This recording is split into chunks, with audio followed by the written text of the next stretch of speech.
บเลยแซ่บอันนั้นนะแต่ว่าอันส้มนี่มักบ่ แฮ่สบายดีทุกคนมื้อนี้ก็มาพบกับวาสนาสกุชชี่เย้มื้อนี้นี่เฮาก็จะมาลองชิมขนมกับเบอร์รี่ช่องแรกคลิปแรกบนล่า เอาก่อน นี่เลยมีขนมเบอร์รี่ที่แป้งบนล่าที่สุด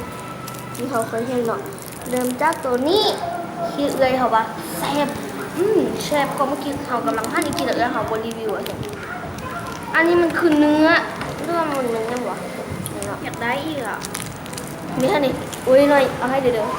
บอกพูดละสอบมาจีนะโอ้ยใส่หมดดึงดินด้านออกมาเม่นจุ้ยมาขอดเลยอาจจะไล่ไว้นี่มาแล้วเราไม่ติดลงไม่มาออก เอาเลยเอาอันนั้นจังอันมัน เอาเละแต่ว่ามันโบมีปัญหากับหน้าตาแต่ว่าที่สำคัญที่สุดคือรสชาติโอ้โหหอม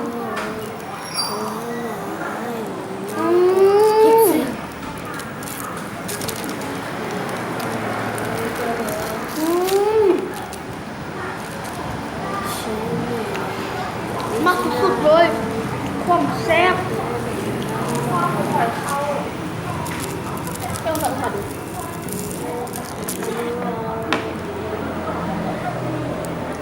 มาต่อไปนี่เนาะมันออกเป็นนุ่มๆกินคือข้นๆมันไม่เท่าของแซ่บก็จะลองชิมดู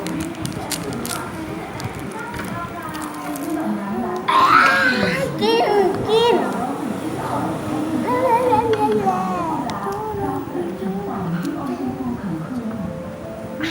ปิดไหมคือชะบูเดี๋ยวนี่เนาะคือสบู่มาลองมากินบ้าง1 2 3บ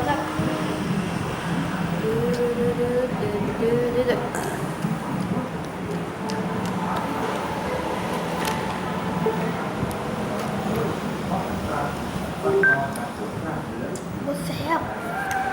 ปิดมันโบแซ่บกินตัวนี้อีกดีกว่า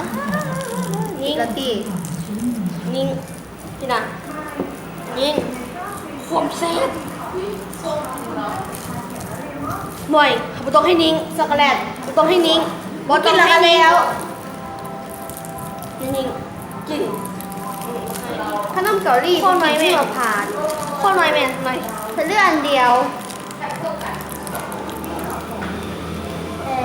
อร่อยเลยดูดถ้าว่าคนนี้ถ้าไม่ชื่นใจว่าอย่าลืมกดไลค์Subscribe กดแชร์หาสักทีครับบ๊ายบาย